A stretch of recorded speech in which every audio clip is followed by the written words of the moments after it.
Gyvos būtybės gana gerai supranta formas ir pavadinimus. Mes mylime savo meilę.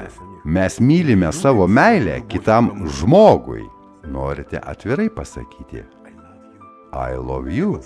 Aš jūs myliu. Tai tiesiog paslaptis.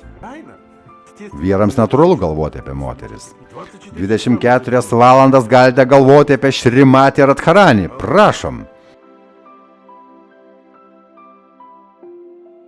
Močiutė Purnavasi labai graži.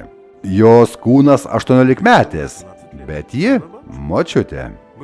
Mes galvojame, kad sena močiutė vaikšto po dvasinį pasaulį su ramentais ir mojuoja ramentu. Ir kriokė, grįžta, kur vėl išėjai.